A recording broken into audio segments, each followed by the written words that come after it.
Amen. Est-ce qu'on peut prier? Père, merci pour ta grâce. Au nom puissant de Jésus-Christ de Nazareth. Yahweh, nous prions que tu prennes le contrôle de ces temps. Que ton esprit, Seigneur mon roi, prenne le contrôle de ces lieux. Que ton esprit, Seigneur mon roi, nous enseigne ta parole. Au nom puissant de Jésus. De gloire en gloire, de gloire en gloire, tu m'emmènes, tu m'emmènes. De gloire en gloire, de gloire en gloire, de gloire en gloire, de gloire en gloire, tu m'emmènes, tu m'emmènes, tu m'emmènes. De gloire en gloire, de gloire en gloire, de gloire en gloire, de gloire en gloire, tu m'emmènes, tu m'emmènes. De gloire en gloire, de gloire en gloire, de gloire en gloire, de gloire en gloire, tu m'emmènes, tu m'emmènes. Dans les profondeurs de ta sainteté, tu m'emmènes, tu m'emmènes. De gloire en gloire, de gloire en gloire, de gloire en gloire, tu m'emmènes, tu m'emmènes. Dans les profondeurs de ta sainteté, tu m'emmènes, tu m'emmènes. Alléluia. Est-ce qu'on peut s'asseoir?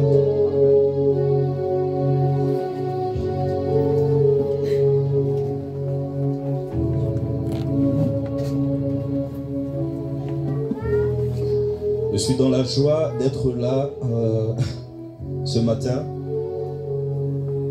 et je bénis Dieu pour ce qu'il fait. En tout cas, que le Seigneur soit béni pour vous. Amen.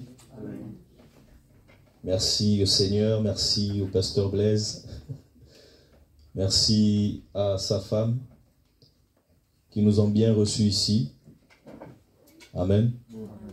Et on rend toute la gloire au Seigneur. Amen. Pasteur Blaise, c'est une bonne équipe ici. Amen. Une très bonne équipe. Et je me rappelle quand j'ai commencé avec le Seigneur,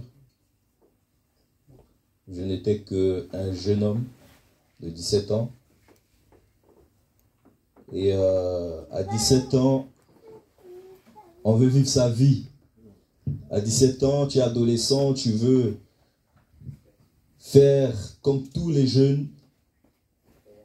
Tu veux, je ne sais pas, danser, tu veux aller, je ne sais pas, voilà, en boîte de nuit, tu veux faire n'importe quoi. Tu veux fumer, tu veux boire, tu veux avoir des copines, tu veux faire n'importe quoi. Mais Dieu vient à 17 ans, il te prend.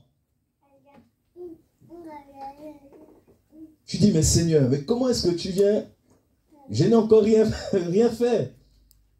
Tu viens, tu me prends comme ça, et tu me dis, sers-moi. Je dis, mais Seigneur, mais je suis trop jeune pour te servir. Qu'est-ce que je peux bien faire pour toi? J'ai lutté avec Dieu. Dis à ton voisin, lutter avec Dieu. J'ai lutté avec Dieu.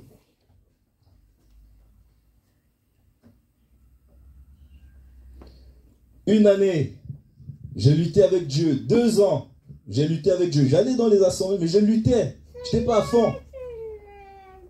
Je pense que Dieu va parler à quelqu'un ici. Amen. Amen. Je n'étais pas à fond. Je voulais toujours repartir. Moi, j'aimais le foot, hein, Pasteur Blaise, à l'époque. J'aimais le foot et j'avais du talent. Et on venait souvent voir mes parents pour dire, mais fais voyager l'enfant en France, allez, il a du talent, tout ça. Mais je pense que ce n'était pas la volonté de Dieu parce que je sens que j'allais me perdre.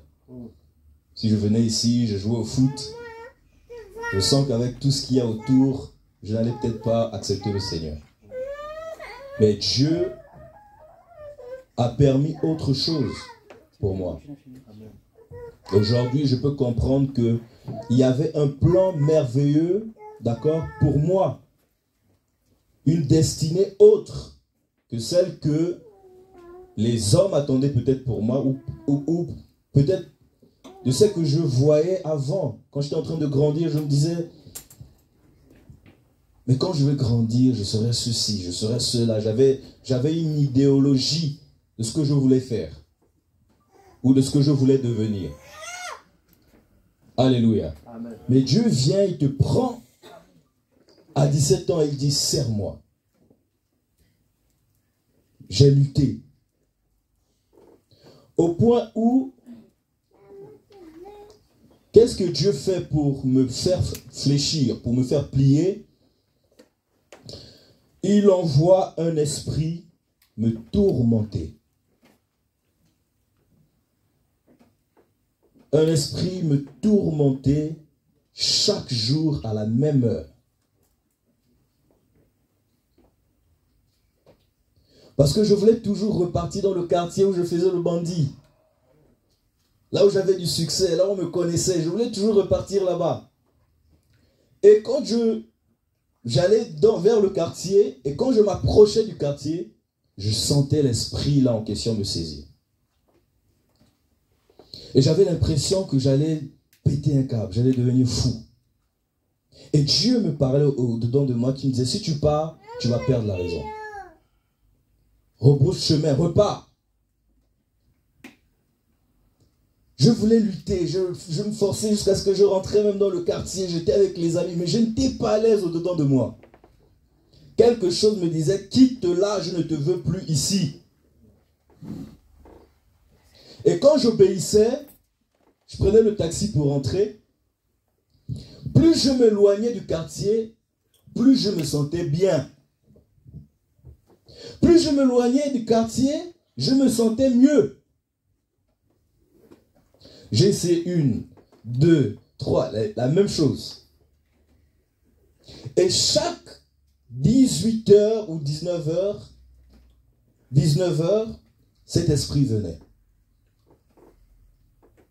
Chaque 19h. Je disais, mais Seigneur, j'ai compris. Il dit, tu dois me servir. Tu vas plus aller faire des choses. Tu vas plus aller faire ceci. Tu dois me servir. Seigneur, j'ai compris. Seigneur, j'ai compris. Si tu enlèves ça, je vais te servir. Seigneur, si tu enlèves ça, je vais te servir. Seigneur, si tu enlèves ça, je vais te servir. J'allais voir même le pasteur de l'assemblée, la femme du pasteur. Je dis, maman, regarde ce qui se passe. Ah, elle avait du mal à me comprendre. Mais moi, je savais ce qui se passait au-dedans de moi. Alléluia. Amen. Et quand j'ai commencé à mieux me rapprocher, parce que c'était un couple qui était nos voisins, et qui sont toujours nos voisins, là où les parents ont construit, parce que moi je suis d'origine du Gabon, je suis gabonais, et ces voisins étaient un couple pastoral, comme Pasteur Blaise et sa femme, avec ses enfants. Et moi j'étais tout jeune, et c'était des jeunes aussi comme moi, comme je suis en train de voir des jeunes ici comme ça. Et j'ai commencé à me fondre dans la masse, j'ai commencé à voir comment ils prient. Pendant qu'on est en train de prier, moi j'avais les yeux ouverts, je regardais, mais comment ces jeunes-là, qu'est-ce qu'ils font? Et j'observais pour faire comme eux. Et j'allais dans le même lycée que le fils du pasteur en question. Il avait toujours le Nouveau Testament, les petits Gédéons là, bleus là. Il lisait ça toujours dans la voiture, chaque matin, avant d'aller au lycée. Et j'observais, je dis, ah, moi je suis avec mes cahiers de cours, lui il est avec le Gédéon. Je me dis, mais à quel moment il étudie? Il était concentré, il lisait le Gédéon le matin, chaque matin, chaque matin, chaque matin, chaque matin. Et son attitude m'a impacté. Alléluia. J'aimerais vraiment qu'on soit concentré. Amen. Amen. Parce que je pense que Dieu va nous parler. Alléluia. Amen. Son attitude va m'impacter. Et me voilà les matins suivants aussi avec le Gédéon. En train de lire aussi, d'accord, comme ce jeune-là. Chaque matin. Alléluia. Et je sentais que plus je lisais le matin, c'est comme si mon esprit était rafraîchi pendant les cours. Amen. Et Dieu a commencé à casser beaucoup de choses en moi. Casser, casser, casser, casser.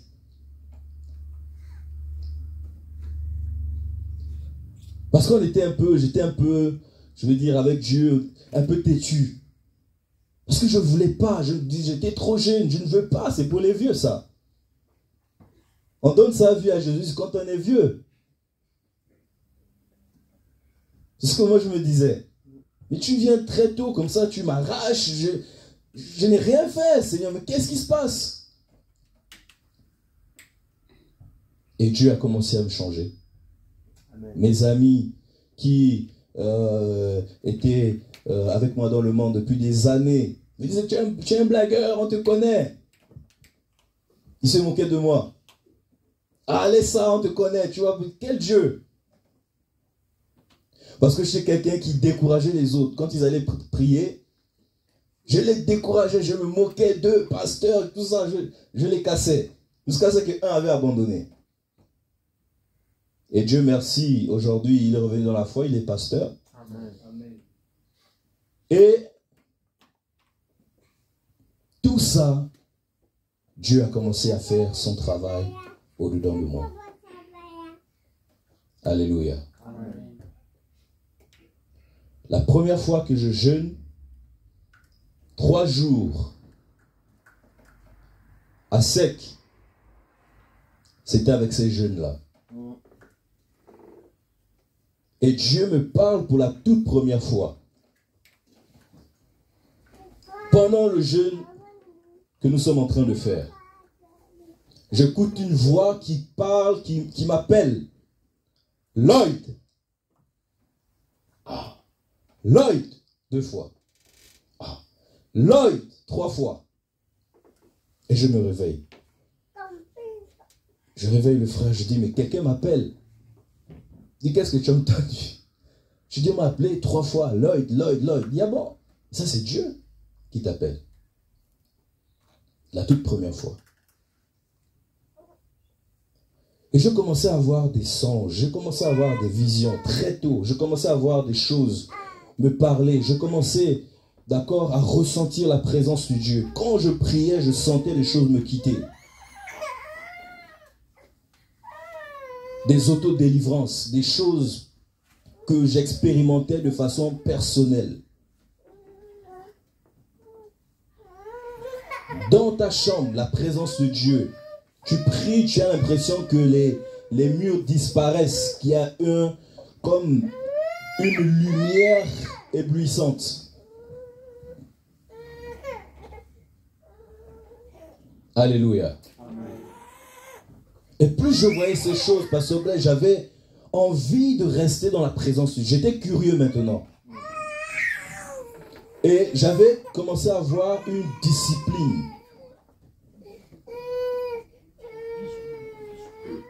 Et cette discipline-là, d'accord, que je m'étais mise, c'était chaque 23 heures, d'accord, chaque 23h30 ou minuit, d'accord, j'étais dans la présence de Dieu. Et à cette époque, on n'avait pas encore terminé, d'accord, de construire la maison familiale.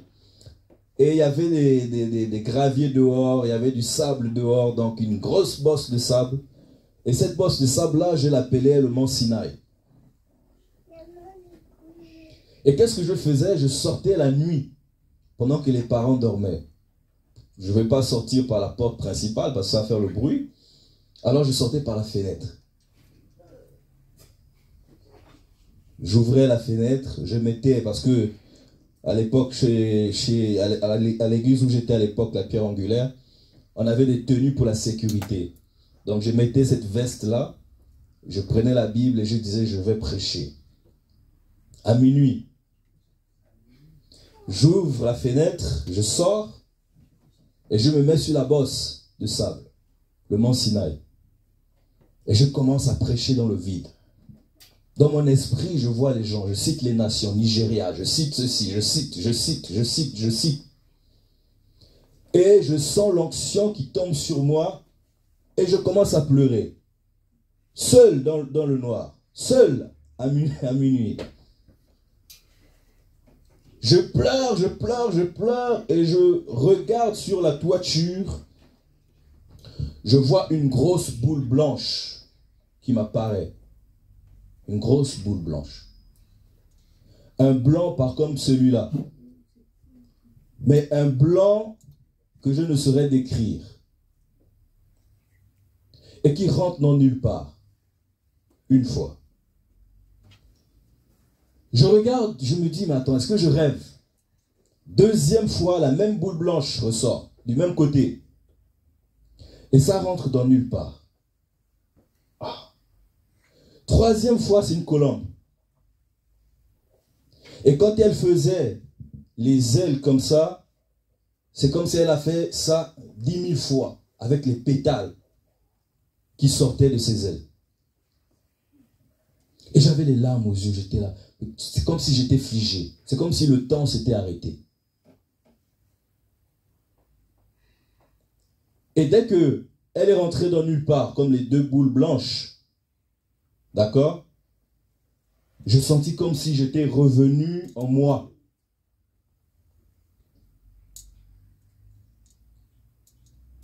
Vous savez comment ça s'est passé? Je ne sais pas pourquoi je commence comme ça.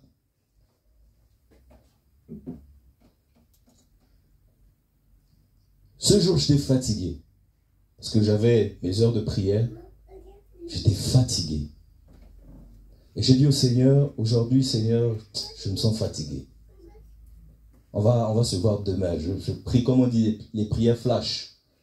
Je prie rapidement, là, Seigneur, machin. Et puis j'écoutais une radio à l'époque qui m'édifiait beaucoup, Radio Bonne Nouvelle. Et ça passait. Et la radio là donne l'heure à laquelle nous sommes. Et j'étais là et ça me donnait l'heure, 23h50, tout ça. Je savais que c'était l'heure qu'il fallait que j'aille. Minuit approchait. Et j'étais fatigué, j'ai commencé à vouloir dormir. Et tout s'est coupé dans la chambre. La lumière s'est arrêtée, la radio s'est arrêtée, tout s'est arrêté. J'étais dans le noir. Je me suis dit, ah, mais il y a coupure de courant, qu'est-ce qui se passe? Mais quand j'étais sous le lit, je regarde sous la porte, il y a la lumière. Je me dis, ah, je me lève, j'ouvre la porte, je vois la lumière au couloir, au salon, mais il y a la lumière partout, sauf dans ma chambre. Alléluia. Amen. Et je repars dans la chambre, je me mets sur le lit, je me dis, bon, c'est certainement quelque chose comme ça, le courant revient, tout ça dans ma chambre. Hein. La radio se remet à marcher, la lumière revient, et je me repose sur le lit, je me dis, bon, peut-être qu'il y a eu quelque chose comme ça, sans plus.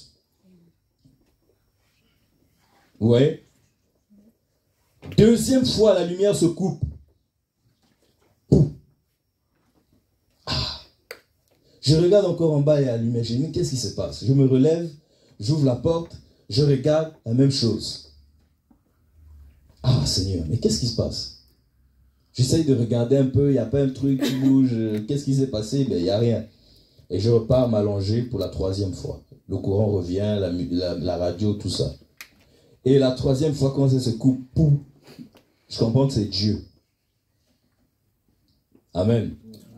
J'ai directement compris que c'est Dieu. Je me suis levé, j'ai dit Seigneur, j'ai compris, je prie la veste de la sécurité, je prie ma Bible, allez, le même circuit. Et ce jour-là, c'est là où Dieu m'a montré ses visions.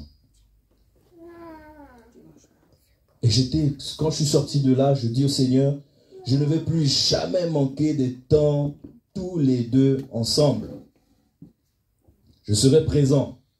Parce que je sais qu'il y a quelque chose que il y a quelque chose de bon là-bas que tu vas me montrer. Alléluia. Amen. Et le lendemain, j'étais pressé, avant l'heure. Et j'étais tout seul. Personne ne m'a dit, sois avec Dieu, aie une communion personnelle avec Dieu, etc. C'est des choses que Pasteur Blaise vous enseigne ici, frère. Je ne sais pas pourquoi je commence comme ça. Là, je ne suis même pas dans mon message. Mais je pense que Dieu, d'accord, est en train de vouloir parler à quelqu'un. Alléluia. Et le lendemain, très tôt, avant l'heure, j'ai porté la veste, j'ai pris la Bible, allez, sorti par la fenêtre, sur le mont Sinaï, en train de prier, en train de prêcher dans le vide, en train de me faire des nations dans l'esprit. Dieu me dit, prie pour telle nation. Prie pour telle, il me donnait des noms des personnes qui se trouvent en Chine. Il s'appelle comme ça, c'est une famille, comme ça, prie pour cette famille. Je priais. Il s'appelle tel, ministère au Nigeria. C'est tel pasteur, prie comme ça, je priais. Comme un fou. Et l'onction est tombée sur moi. J'adorais, je pleurais. L'onction est tombée sur moi. Seul. Et ce jour, je lève les yeux vers le ciel et la même colombe m'apparaît. Elle était balèze. Et quand elle faisait les ailes comme ça, là, c'est comme si elle faisait 10 000 fois. Et cette fois-ci, elle descendait vers moi. C'est comme si le temps s'est figé. Elle descendait. Elle descendait. Plus elle descendait vers moi, Pasteur Blaise, je me disais, qu'est-ce qui va se passer? J'ai commencé à raisonner. J'ai commencé à avoir peur. Et qu'est-ce que j'ai fait? Je me suis levé. J'ai couru et j'ai sauté la barrière de la maison. Comme l'assemblée, c'était chez le voisin, j'ai couru à l'assemblée. Et quand je suis arrivé à l'assemblée, c'était ouvert. Il y avait le fils du pasteur qui lisait la Bible là. Chaque matin, il priait aussi là-bas. Et j'arrive, je rentre, je le trouve en train de prier. Il me dit, oh, mais qu'est-ce que tu fais avec la veste et les larmes aux yeux? Qu'est-ce qui se passe? Et j'étais là tout tremblant, voilà ce que j'ai vu. J'ai parlé avec lui. Il était choqué et on s'est mis à prier jusqu'à 6 heures. À bénir le Seigneur. Et ensuite, je suis rentré me coucher. Alléluia. C'est pour dire que, comme je te disais, tu as une bonne équipe ici. Ça veut dire quoi? Ça veut dire que je vois des jeunes. Des jeunes qui ont un potentiel. Et des jeunes qui vont ramener d'autres jeunes.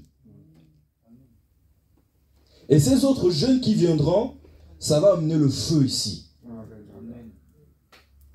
Mais il faudrait qu'ils se réveillent. C'est un message que Dieu les donne. Il faut qu'ils se réveillent, il faut qu'ils prennent conscience. Ils sont des évangélistes qui sont là. Ils sont là. Et je les vois avec des brochures à la gare en train de parler aux gens. Dieu me dit de vous dire qu'on ne va pas vous toucher. Vous comprenez? Dieu va vous accompagner. Si vous prenez ça au sérieux, Dieu va vous accompagner. Et au travers de vous, d'autres jeunes viendront ici. Amen. Amen. Alléluia. Amen. Mais il faudrait que vous disposez vos cœurs pour que Dieu vous utilise. Il faudrait que vous soyez sérieux avec Dieu. Alléluia.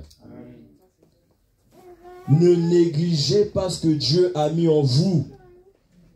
Le peu que tu connais peut sauver la vie de quelqu'un. Alléluia.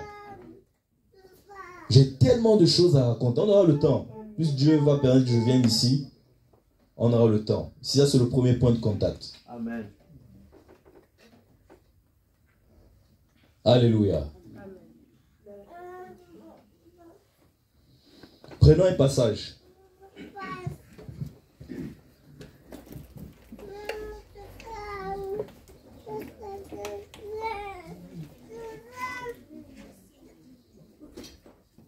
Dans le psaume 14, versets 1 à 7. Psaume 14, versets 1 à 7. Si quelqu'un a la page, il peut lire.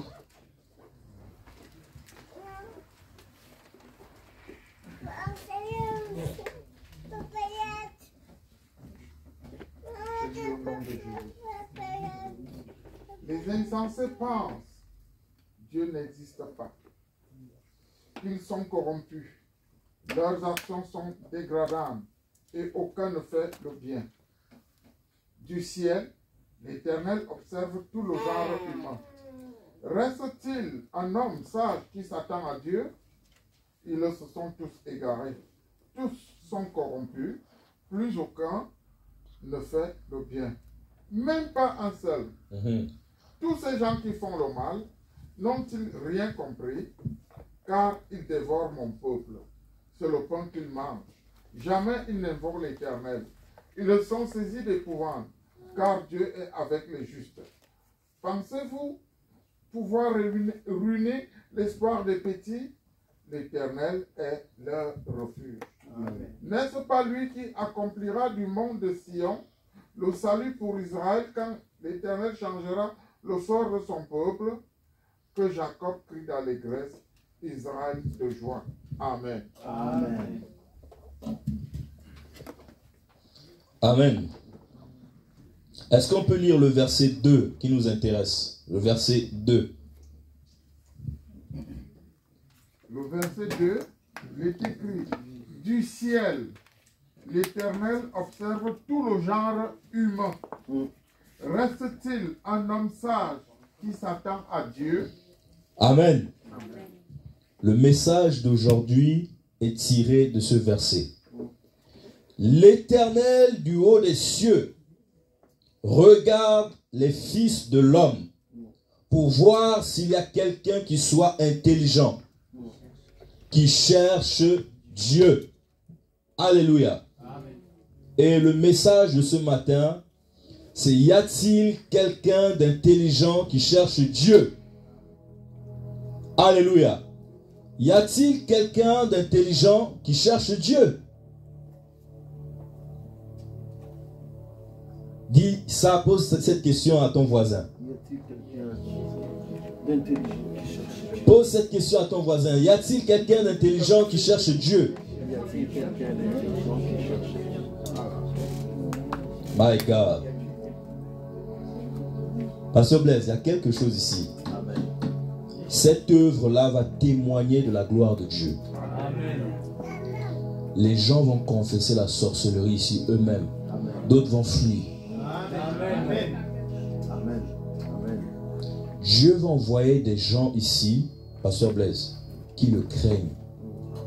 Il y aura des ministères qui vont venir ici, que Dieu va envoyer pour chauffer. Ça va chauffer, chauffer comme une fournaise. Ça va chauffer, tellement ça va chauffer que les gens vont partir, les faux. Et les vrais vont rester. Et il y aura une vraie, c'est-à-dire une vraie mission ici. Amen. Une vraie mission. Et un grand travail de la jeunesse. Amen. L'évangélisation. Quand ils vont se lever, ces jeunes-là, Pasteur Blaise, les gens vont venir.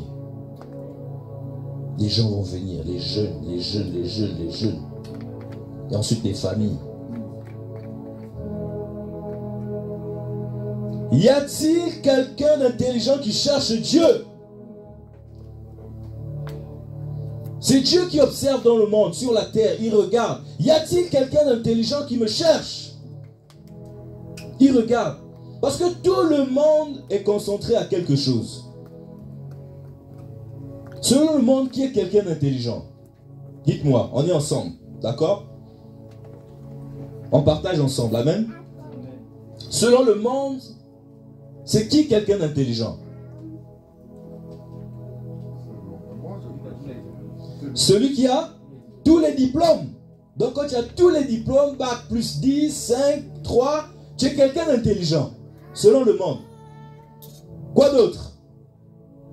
Quand on a beaucoup d'argent. Quand on a beaucoup d'argent. Selon le monde, si tu as beaucoup d'argent, tu es quelqu'un d'intelligent. Tu as pu acquérir l'intelligence et tu as eu de certaines richesses. Alléluia. Quoi d'autre? Celui qui développe des théories. Physicien. Hein? Un physicien, c'est un intello. Alléluia. Qui d'autre? Celui qui arrive à construire. Un architecte, c'est quelqu'un d'intelligent. Celui qui invente. D'accord? On voit, comment on l'appelle là? Celui qui fabrique les téléphones et tout ça, qui envoie des trucs à l'espace. Elon Musk. Tesla. Les robots du futur. Selon le monde, c'est des gens intelligents. Maintenant, voici la question que Dieu est en train de se poser. Y a-t-il quelqu'un d'intelligent qui me cherche? Vous allez voir de qui Dieu est en train de parler. Et de quelle intelligence il s'agit. Amen. Alléluia. Amen. Dis à ton voisin, le monde nous a trompés. Le monde nous a trompés. Ouvre l'oreille à la parole de Dieu. Alléluia. Ouvre l'oreille à la parole de Dieu. Prenons un autre passage dans Psaume 53, versets 1 à 7. Est-ce qu'on peut le lire vite?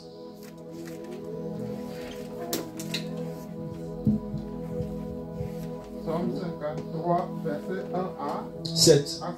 Il est écrit: les insensés pensent, Dieu n'existe pas. Ils sont corrompus, leur conduite est dégradante, aucun n'agit bien. Du haut du ciel, Dieu observe tout le genre humain. Reste-t-il un homme sage qui s'attende à Dieu? Ils se sont tous fourvoyés, tous sont corrompus, plus aucun ne fait le bien, même pas un seul. Ceux qui font le mal n'ont-ils rien compris? Car ils dévorent mon peuple. C'est le pain qu'ils mangent. Jamais ils n'invoquent Dieu. Ils sont saisis d'épouvante. Quand il n'y a rien à craindre, car Dieu disperse les eaux de ceux qui t'attaquent. Tu les couvriras de honte, car Dieu les a rejetés. N'est-ce pas lui qui accomplira du mont de Sion le salut pour Israël? Quand Dieu changera le sort de son peuple, que Jacob crie d'allégresse, Israël de joie. Alléluia. Le verset 3 nous dit la même chose que le psaume 14. Dieu du haut des cieux regarde les fils de l'homme pour voir s'il y a quelqu'un qui soit intelligent, qui le cherche. Donc Dieu, ce qui attire son regard, ce sont les hommes intelligents. Des hommes et des femmes intelligents.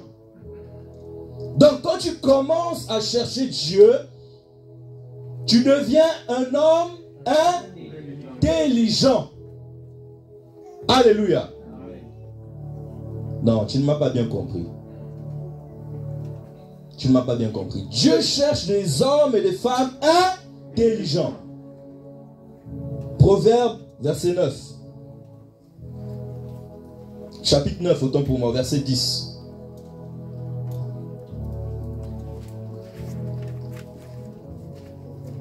Proverbe 9. Verset 10. Proverbe 9, verset 10, il est écrit: la clé de la sagesse, c'est de révérer l'Éternel. Et la science des saints, c'est le discernement. Alléluia. Amen. Dans ma version, on dit le commencement de la sagesse, c'est la crainte de l'Éternel. Amen. Et la science des saints, c'est l'intelligence. Alléluia. Donc lorsque tu commences à chercher Dieu ou à vouloir le craindre, tu deviens un homme intelligent. Selon Dieu, tu es un homme intelligent. Alléluia. Pourquoi tu es un homme intelligent? Dieu ne regarde pas à tes diplômes. Dieu ne regarde pas au fait que tu sois le plus grand physicien de la terre. Dieu ne regarde pas au fait que ça soit toi qui envoie des fusées dans l'espace, ou des satellites, ou qui crée des téléphones, ou je ne sais pas, la nouvelle technologie. Ça n'impressionne pas Dieu. Alléluia. Selon le monde, ces personnes-là sont des personnes intelligentes. Mais selon Dieu, elles ne sont pas intelligentes. Alléluia. Parce que la vraie science vient de Dieu. Amen. Non, tu ne m'as pas encore compris. Amen. Alléluia. Parce que si tu m'avais compris, tu allais commencer à décoller. Alléluia. Amen. On est en train de monter un peu, Pasteur Blaise. On monte. Amen. Alléluia. Amen. Prenons un passage. Dans dans le psaume 10. Quelqu'un va prendre le psaume 10 et quelqu'un va me relire psaume 14, verset 1.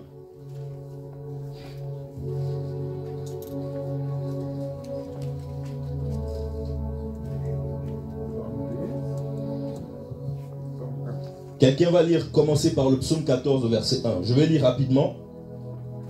Au chef des chantres de David, l'insensé dit en son cœur, il n'y a point de Dieu. Il n'y a point de Dieu. Donc celui qui dit qu'il n'y a point de Dieu est un insensé, selon Dieu. Ce n'est pas un homme intelligent. Nous sommes en Europe, qu'est-ce qu'on entend ici? Dieu n'existe pas. Dieu n'existe pas. Moi je suis athée. Je ne crois pas en Dieu. Et quand quelqu'un se met à dire ces choses, Dieu dit qu'il est un insensé. Même si c'est le plus grand physicien du monde. Même s'il a bac plus 15, plus 20. Dieu le voit en insensé. Et le psaume 10, verset 4. Le psaume 10, verset 4 dit, le méchant, dans son arrogance, déclare, Dieu n'existe pas. Ah, Il ne va pas chercher plus loin. C'est là le fond de sa pensée. vous écoutez ce que Dieu dit, hein? Dieu dit, le méchant dit avec arrogance, il n'y a point de Dieu, selon sa version. La mienne, il dit, il ne punit pas. Il n'y a point de Dieu, voilà toutes ses pensées. Donc quand quelqu'un vous dit que Dieu n'existe pas, Dieu dit que c'est un arrogant, c'est un orgueilleux, c'est un insensé, Un méchant. un méchant, Un insensé, ça veut dire qu'il est fou. qu'il est fou. Comme Dieu est insensé, il est fou. Il a perdu la raison. Comment est-ce que le monde qu'on voit aujourd'hui va venir nous dire, selon le monde pour réussir, d'accord? On nous dit quoi? Juste que Dieu te met à cœur. Joue. Selon le monde, on nous dit quoi?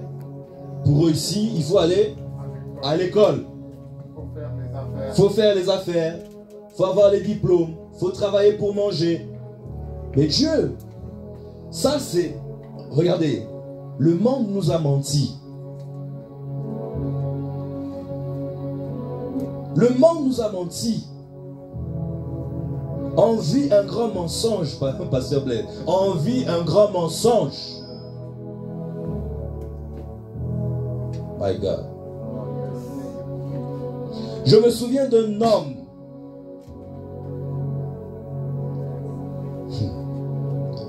Un homme qui était avec sa femme. Ça faisait 2 jours il mangeait le riz au lait. Et il regarde sa femme en train de laver les assiettes. Seigneur, elle ne se plaint pas, elle est tranquille. Ça touchait. Je parle de moi. Ça me touchait. Ah. Et j'étais au pays. Je regarde l'heure, il est 14 h. J'ai dit, Seigneur, 2 jours, le riz au lait. Et la pauvre fille, elle ne parle pas. Elle est tranquille, elle est en train de la juger, en train de rester. Ça me faisait mal. J'ai regardé l'heure. J'ai dit, Seigneur, avant 18 h, quelqu'un va m'appeler. J'ai dit à ma femme, chérie, elle me dit oui. J'ai dit, avant 18 h, quelqu'un va nous appeler. Elle est restée tranquille, elle ne m'a rien dit. Je suis allé dans la chambre. J'ai fermé la chambre, j'ai fléchi les genoux. J'ai prié. J'ai dit, Seigneur, si je suis ton serviteur, avant 18 h, quelqu'un va nous appeler. Amen. Je suis sorti de la chambre, je continue à suivre la télé. Avant 18 h, mon téléphone sonne. Amen. Et c'est un frère qui m'appelle. Frère, oui, mais j'ai une pensée à toi là, vraiment, Dieu m'a mis une pensée là. Donne-moi ton numéro, je t'envoie quelque chose. Amen. Amen. Est-ce qu'on peut acclamer le Seigneur? Est-ce que ce sont mes diplômes qui m'ont fait manger? Non. Est-ce que c'est ma connaissance humaine qui m'a fait manger? Non. Qui m'a fait manger? Dieu. Qui? Dieu. Dieu. Donc Dieu aussi peut faire manger quelqu'un Bien sûr. qui n'a pas de diplôme, qui n'a pas de travail. Dieu peut s'occuper de quelqu'un. Est-ce que les oiseaux même ont des diplômes? Est-ce que les oiseaux même ont des diplômes? Alléluia. Est-ce qu'on peut acclamer le Seigneur? Non, non, non. Acclame bien Jésus. Alléluia. Oh! Korabaché. Karabacharabaka. Ouh! Quel Dieu puissant. Dis à ton voisin, quel Dieu puissant. Quel Dieu tout puissant. Quel Dieu tout puissant. Quel Dieu tout puissant. Oh, Barabaché, Karabasandarabakou, Sharaba. Il y a quelque chose ici. Bondarabakarabashe. Quel Dieu tout puissant. Bandarabaché, Karabasai, Karaba. Gorubushai, Karaba. Tu ne vas pas sortir d'ici le même. Souviens-toi de cette parole. Tu ne sortiras pas d'ici le même. Alléluia. Je connais un homme dans la Bible. Élie le Tishbite. Il est allé dans le désert. Il n'avait ni eau, ni nourriture. Mais qui l'a nourri là-bas? Dieu. Qui l'a nourri? Dieu. Alléluia. Les corbeaux sont venus avec quoi? Avec de la nourriture. Et il a mangé. Dieu prend soin de ses serviteurs et de ses servantes. Si tu crois en Dieu, il prendra soin de toi. C'est pourquoi le monde, c'est un mensonge. Vous savez, quand j'ai eu mes diplômes, j'étais devenu un peu orgueilleux. Non, c'est vrai. J'ai eu les diplômes, je parlais anglais, je parlais français, je me suis dit, bon, ah c'est bon, je ne vais pas être redevable d'un homme. Je commençais à parler comme ça. Quand je rentre au pays, je vais m'occuper, bon là, etc. Quand je rentre, zéro, dis à ton voisin, zéro, pas de travail, zéro. Zéro, rien. Que tes diplômes te font manger. Que ta connaissance te fait manger. Tu peux avoir tous les diplômes, d'accord? Tu peux avoir tous les diplômes, c'est-à-dire Dieu est Dieu, maman. Tu peux avoir tous les diplômes, mais rien. C'est là où tu commences à comprendre que mais donc l'affaire là, même si j'ai ça, c'est pas ça qui me fait manger. C'est pas ça la vie. Ma femme, elle est là, elle a un master 2. Elle a fait 2 masters. Il y a la matière grise. Chez elle, chez moi, il y a la matière grise. On parle 3 langues. Français, anglais, italien. Non, pas 3 langues. Gabonais aussi. La langue vernaculaire. Vous voyez? Mais quand tu es dans la main de Dieu là, tu dis mais donc c'est pas les diplômes. Et Dieu te fait comprendre, ne t'attache pas à tes diplômes. Tes diplômes vont servir pour ma gloire. Quand tu en auras besoin, je vais te dire, mais ça là-bas, ça va passer.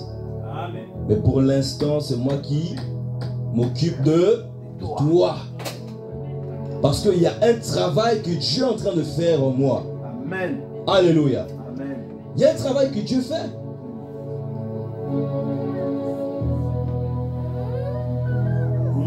Il ne te donne même pas le travail que tu veux. Non. Il te donne ce qui est selon sa volonté.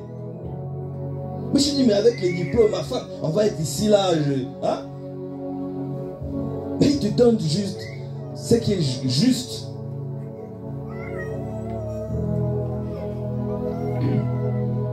Y a-t-il un homme intelligent qui cherche Dieu? Alors, là, on commence à comprendre que les hommes intelligents ne sont pas les hommes selon le monde. Donc, quand tu vas voir Tesla, ça ne te fera plus rien. Tu vois la Porsche, ça ne te fera plus rien. Alléluia. Tu vois l'euro, ça ne te fera plus rien. Parce que de là ne découle pas l'intelligence, la richesse. Ce n'est pas ça la vraie richesse selon Dieu. Cette intelligence-là, d'accord, elle est fausse, elle est corrompue. Elle est trompeuse. Parce que toutes les personnes qui ont eu cette intelligence-là ne sont pas allées forcément au ciel. Alléluia. Amen. Elles sont allées où? Elles sont allées où? Pour la plupart en enfer. Le monde a été dominé, d'accord, un jour par l'Afrique. Qui le savait? L'Égypte. L'Égypte antique. Mathématiques. D'accord? Physicien. Philosophie. La plus grande armée du monde. L'écriture. Mais ils sont où? Avec toute cette connaissance, cette intelligence. Il leur manque celui qui donne la vraie intelligence. La vraie sagesse. Alléluia. Amen. Alors, le mot grec intelligent, d'accord, pour ceux qui prennent des notes, ça veut dire sakal. D'accord? S-A-K-A-L. Sakal qui veut dire être prudent. Donc l'homme intelligent selon Dieu, c'est celui qui est prudent. Donc quand Dieu dit, y a-t-il quelqu'un d'intelligent qui cherche Dieu? Il dit, y a-t-il quelqu'un de prudent sur la terre qui me cherche? Alléluia. Et ça veut dire quoi? Être prudent, être sage, quelqu'un qui va prospérer et quelqu'un qui aura du succès. Donc quand on est selon la sagesse de l'intelligence de Dieu, on aura du succès. On va finir par prospérer. C'est pourquoi cette œuvre va finir par prospérer. Amen. Alléluia.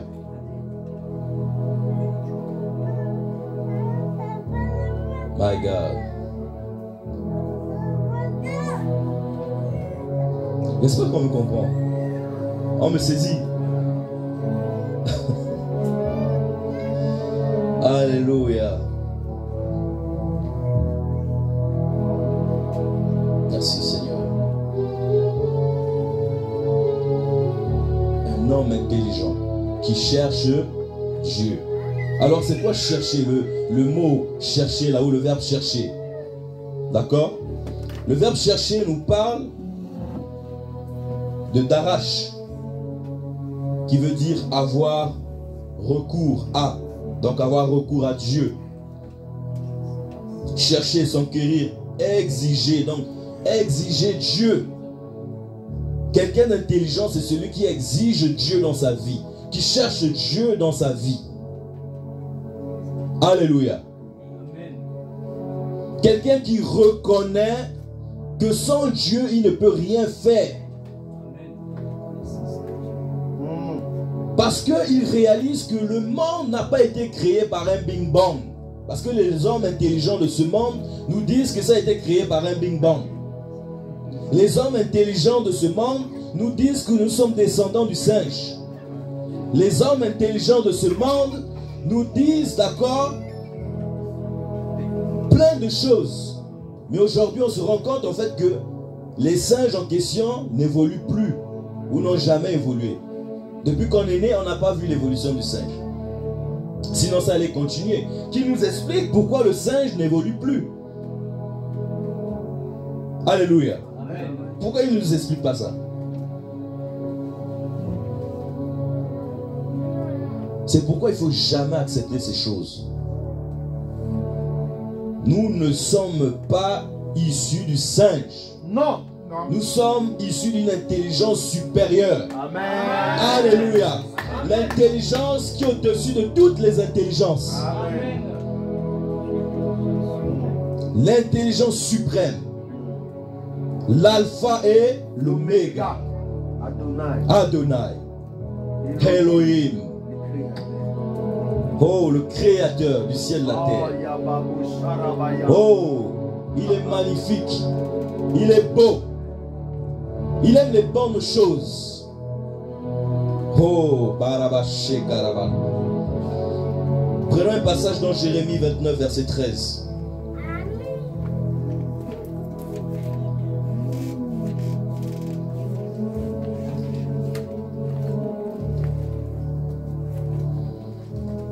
Jérémie 29, verset 13.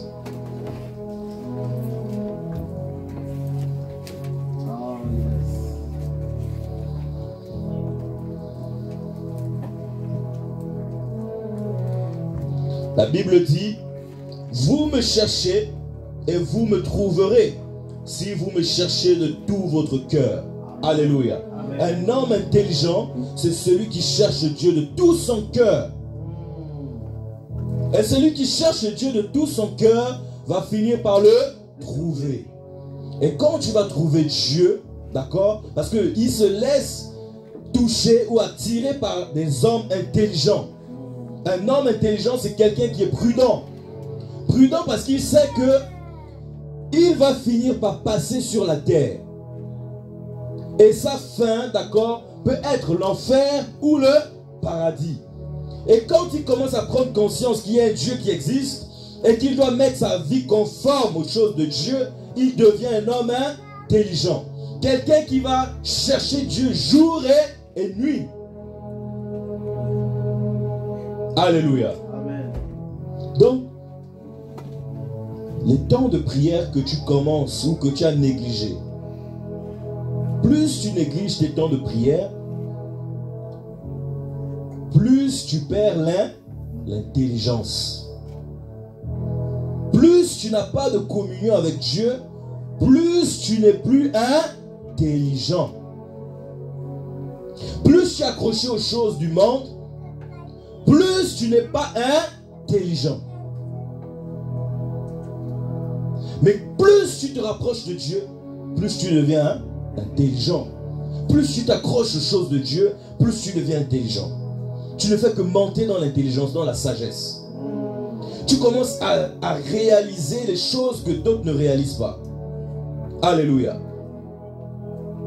Plus tu vas commencer à ranger ta vie, plus Dieu viendra au contact de toi. Pour te donner plus de connaissances, plus d'intelligence. Je me souviens une fois, je m'étais assoupi au salon, j'étais tout jeune.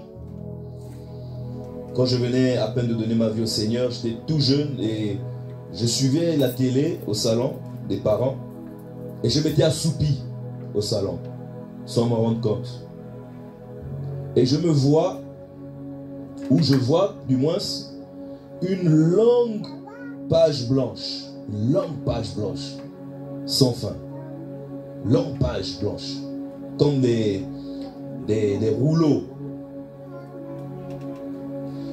La page a apparu Ensuite, les Écritures sont sorties. Et j'étais là, je lisais. Je ne comprenais pas. Et un ange est venu à côté. Je ne l'ai pas vu. Je savais qu'il y avait un ange. D'accord, je n'ai pas vu le visage et l'aspect. Et il commençait à lire ce qui était dessus. Il me dit, est-ce que tu comprends? Je lui disais, je ne m'en souviens plus si c'est oui ou non. Mais j'ai répondu. Et ensuite, il a continué à me parler, ou comme s'il m'enseignait. Et je me suis réveillé. Amen. Les hommes intelligents, Dieu viendra t'enseigner. Dieu va te donner, c'est-à-dire il va te révéler les choses cachées. Comment les hommes intelligents, Pasteur Blaise, les hommes intelligents n'ont pas pu, hier tu me parlais de ça, n'ont pas pu reconnaître le Messie. Les grands docteurs, les sages, ils n'ont pas pu reconnaître que c'était Jésus le Messie. Ils ont refusé l'intelligence. Alléluia. Hébreux 11, verset 6.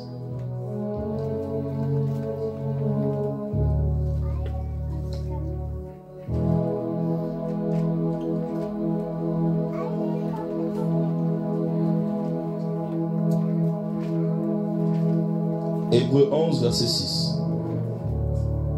Il est écrit, Or, sans la foi, il est impossible de lui être agréable.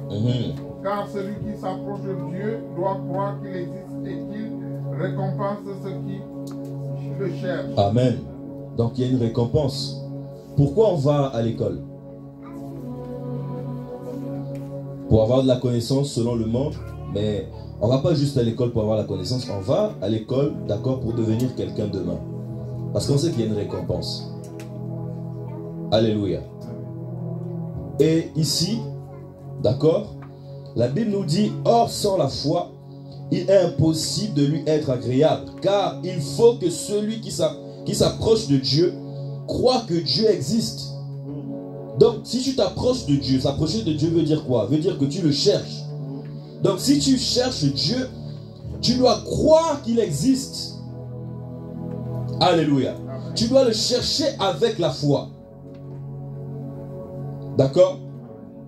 Et qu'il est le rémunérateur de ceux qui le cherchent. C'est Dieu qui donne la rémunération, le salaire. Parce qu'on va à l'école pour avoir un salaire.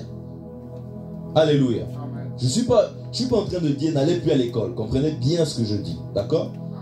Parce qu'on est dans un monde, il faut faire l'équilibre. Maintenant, ce que je suis en train de nous faire comprendre, c'est que il ne faut pas mettre toute sa foi en ces choses. D'accord? Parce que ce sont des choses qui sont périssables. Ça ne sauve pas. Ça ne change pas un homme. Le vrai toi, ce n'est pas cette apparence. Le vrai toi est à l'intérieur. Quand tu meurs, le vrai toi, il sort. Et c'est là où tu te découvres. Donc j'étais comme ça. Mais le temps que j'étais comme ça, est-ce que tu aurais une robe blanche ce jour-là pour que les anges viennent te chercher? Vous comprenez?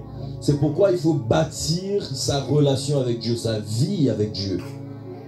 Il faut changer de l'intérieur. Ce n'est pas facile, c'est vrai. Mais avec Dieu, tout est possible. La foi rend les choses possibles. Dis à ton voisin, la foi rend les choses possibles. La foi rend les choses possibles. My God. La foi rend les choses possibles, Pasteur Blaise. J'ai fait ma demande de visa pour l'Italie. On m'a refusé le visa. Dieu me montrait quand il m'a montré que j'allais sortir du Gabon. Je vois 2 billets d'avion, 2 passeports, ma femme et moi. Et on se lance dans un projet. Je dépose le dossier, on fait tout. Dieu me montrait en vision. Visa accepté, visa accepté, visa accepté. Je dépose, je n'ai pas le visa. Je suis oh. Mais Seigneur, c'est comment? Je n'ai pas le visa. Et pour ma femme, ça allait bien, ça partait bien. J'avais tout. Ah. Je commençais à vouloir me décourager. Et c'est là où Dieu me dit, tu as 10 jours. Parce qu'on m'a donné 10 jours pour faire un recours. Frère, ce recours était un recours extraordinaire. Alléluia. Un recours extraordinaire. Pourquoi? J'écris une lettre à l'ambassadeur. Parce que celle qui gérait pour les étudiants, c'était le consul, une dame.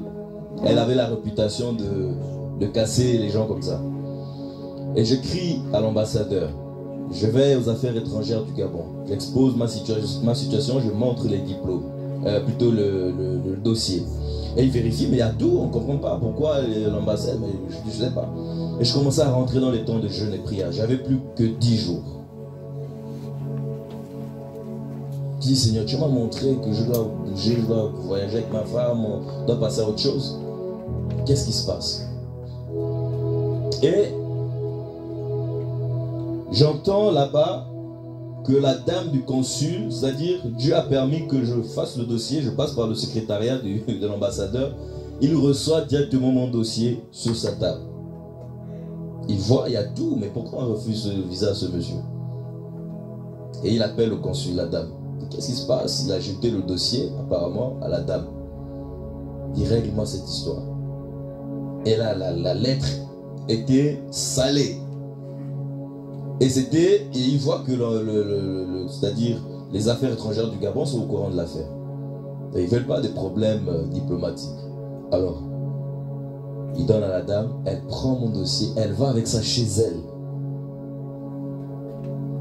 Les gens sont choqués. Ah, mais depuis quand on voit que le consul va avec le dossier de quelqu'un chez lui? Elle devait faire une semaine ou je sais pas, ou 4 jours, je sais pas, de voyage à Port-Gentil dans une province. Elle va avec mon dossier. Ah. Elle va avec mon dossier, mais elle va faire quoi avec mon dossier? Doit être avec tous les dossiers des autres. Qu'est-ce qui se passe? Elle se plaignait, ne dormait plus, elle était tout le temps fâchée, là-bas, là-bas. J'ai dit, Seigneur, cette dame-là, tu la lâches pas. Elle va, elle monte, elle descend. Mais lui, pourquoi? Elle va, elle monte, elle descend. Jusqu'à ce que Dieu a fait fléchir son cœur. Elle a donné le visa à moi, à ma femme. Et ce jour-là, dans le bureau, un monsieur sort, il me regarde, il fait ça. C'est Dieu. Alléluia.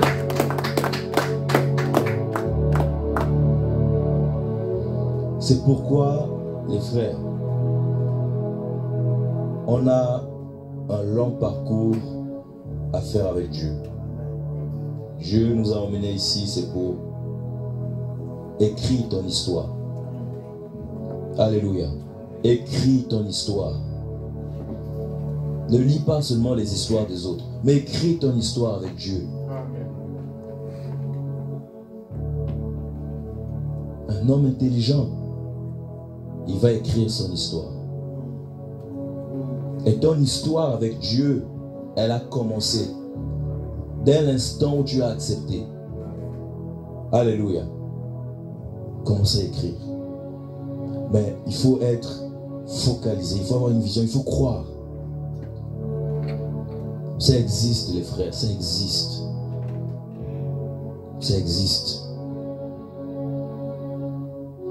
Vous avez compris qui nous sommes? Nous sommes qui? Des hommes et des femmes intelligents. Donc si tu n'as pas de diplôme, ne t'inquiète pas. Selon Dieu, tu es intelligent et intelligente. Que le monde ne te juge pas, que le monde ne te rabaisse pas.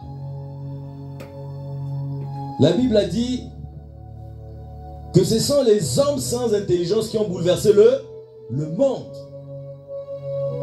Pierre, Jacques, Jean, sans instruction. Les gens étaient même choqués. Ah, mais c'est des gens sans instruction, et comment ils font pour avoir toute cette connaissance? Ils ont écrit leur histoire. Alors c'est notre tour d'écrire la nôtre. Mais écrivons-la bien. Alléluia. On est encouragé par les épîtres de Paul. Mais demain, il y aura des gens qui seront encouragés par ton histoire. Ils vont dire, comment tu t'appelles? Emmanuel, il y avait un homme à telle époque qui s'appelait Emmanuel. Ah! Façon que Dieu l'a utilisé. Voici l'histoire que tu as laissée. Amen. Et d'autres vont être inspirés. Je veux être comme Emmanuel. Seigneur, touche sur moi pour être comme Emmanuel. Alléluia.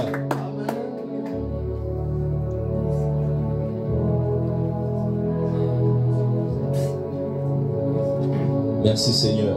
Amen. Est-ce qu'on peut se lever pour prier?